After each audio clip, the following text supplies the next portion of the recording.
Assalamualaikum warahmatullahi wabarakatuh. Saya Sofi Kartini dari kelas R7C. Saya akan mempresentasikan PPT saya yang berjudul Artikel Non Penelitian Isi dan Sistematika. Yang pertama di sini ada pengertian artikel non penelitian. Artikel non penelitian jika pada artikel hasil penelitian memerlukan sebuah penelitian terlebih dahulu. Maka, artikel non-penelitian tidak demikian. Artikel non-ilmiah sering diistilahkan dengan artikel hasil pemikiran atau suatu permasalahan yang dituangkan dalam bentuk tulisan. Dalam upaya untuk menghasilkan artikel jenis ini, penulis terlebih dahulu mengkaji sumber-sumber yang relevan dengan permasalahannya, baik yang sejalan maupun yang bertentangan dengan apa yang dipikirkannya. Sumber-sumber yang dianjurkan untuk dirujuk dalam rangka menghasilkan artikel hasil pemikiran adalah juga artikel-artikel hasil pemikiran yang relevan. Hasil-hasil penelitian terlebih dahulu di samping teori-teori yang dapat digali dari buku-buku teks. Bagian paling vital dari artikel hasil penelitian adalah pendapat atau pendirian penulis tentang hal yang dibahas, yang dikembangkan dari analisis terhadap pikiran-pikiran mengenai masalah yang sama yang telah dipublikasikan sebelumnya dan pikiran baru penulis tentang hal yang perlu dikaji jika memang ada. Lalu, sistematika non-penelitian. Istilah artikel non-penelitian mengacu pada semua jenis karya ilmiah yang tidak merupakan hasil penelitian.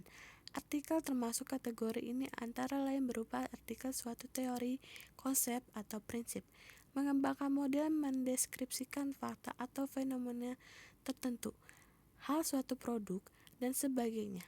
Karena beragamnya jenis artikel ini, cara penyajian dalam jurnal juga sangat bervariasi.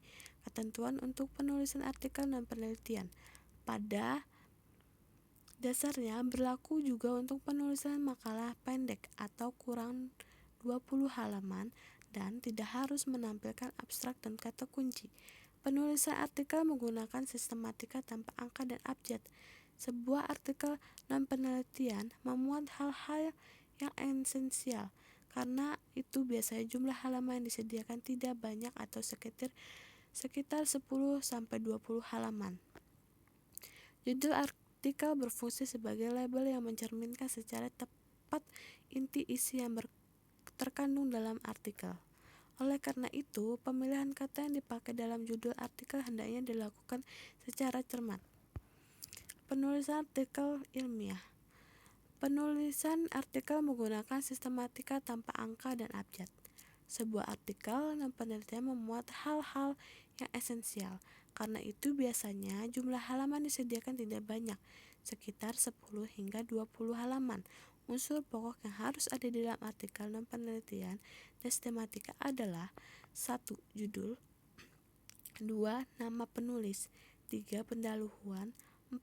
Bagian inti, 5. Daftar rujukan, 6. Penutup. Pengertian dari cara menulis artikel non-penelitian. Yang pertama, judul. Judul artikel berfungsi sebagai label yang mencerminkan secara tepat inti isi yang terkandung dalam artikel. Oleh karena itu, pemilihan kata yang dipakai dalam judul artikel hendaknya dilakukan secara cermat. Di samping aspek ketepatannya, pemilihan kata-kata untuk judul perlu juga mempertimbangkan pengaruhnya terhadap daya tarik judul bagi pembaca. Jumlah kata sebaiknya terdiri dari 5-15 suku kata. Kedua, nama atau penulis. Nama penulis artikel ditulis tanpa disertai gelar akademik atau gelar lain apapun. Ada beberapa model tentang pencantuman nama lembaga tempat penulis bekerja. Model pertama ditulis sebagai catatan kaki di halaman pertama. Jika lebih dari 2 penulis, hanya nama penulis utama saja yang dicantumkan di bawah judul. Nama penulis lain ditulis dalam catatan kaki. Ada juga model dengan menuliskan nama lembaga langsung di bawah nama penulis, dan ada pula penulisnya sebagai nama-nama lembaga penulis sebagai catatan kaki. Yang ketiga, abstrak dan kata kunci. Abstrak berisi ringkasan dari artikel yang dituangkan secara padat, bukan komentar atau pengantar dari penyunting atau redaksi. Abstrak hendaknya ditulis dalam bahasa Inggris.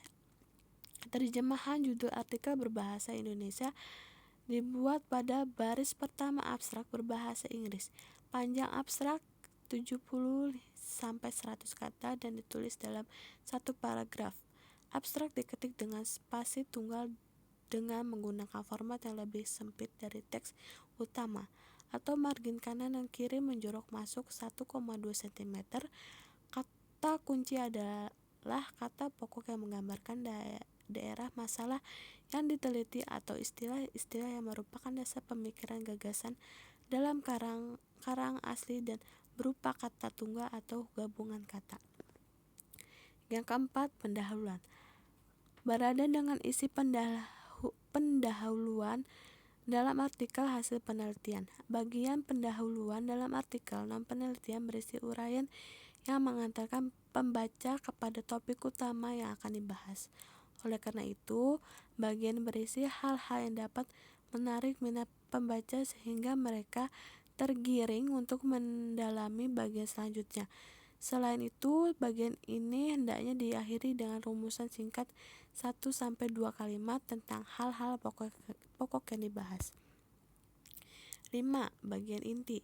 Judul bagian dan isi bagian inti sebuah artikel non penelitian sangat bervariasi tergantung pada topik yang dibahas. Keenam, penutup. Istilah penutup digunakan sebagai judul bagian akhir dari sebuah artikel penelitian.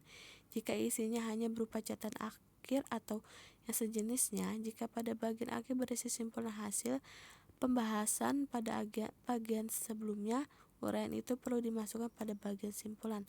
Kebanyakan artikel non-penelitian membutuhkan simpulan. Ada beberapa artikel non-penelitian yang dilengkapi dengan saran, sebaiknya saran ditempatkan dalam bagian tersendiri.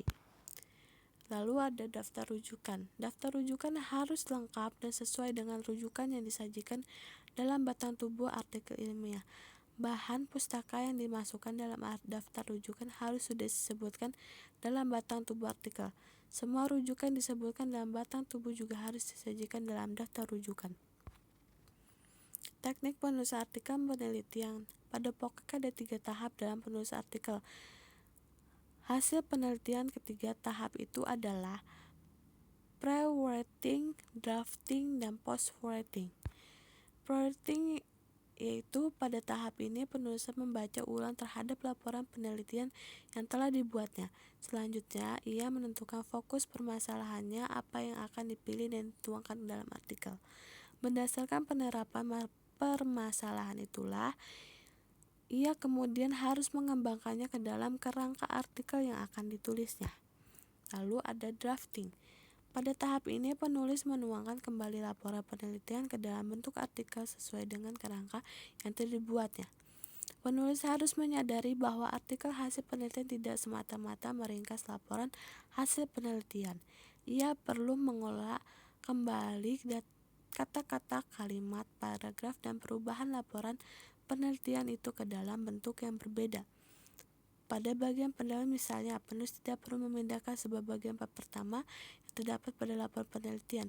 Ia hanya perlu mencerna ulang dan menuangkan kembali ke dalam tulisan yang komunikatif dengan beberapa hal yang penting yang terdapat di bab 1 laporan penelitian. Lalu ada prose writing.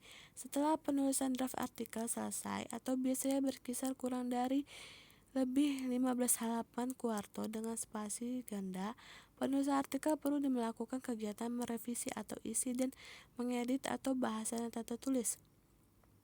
Artikel tersebut perlu dilakukan terlebih dahulu kegiatan membaca ulang. Kegiatan kedua ini bisa meminta bantuan orang lain. Dalam merevisi artikel hasil penelitian, penulis harus melihat isi artikel tersebut. Mungkin ada beberapa hal terdapat di artikel tersebut yang harus ditambah, dikurangi, atau pindahkan. Oleh karena itu, ketelitian memahami bagian-bagian harus dikuasai. Lalu di sini ada sumber-sumber yang saya ambil untuk membuat PPT yang saya presentasikan. Nah, ini apabila ada kesalahan kata-kata atau ucapan saya memohon maaf dan terima kasih. Sekian.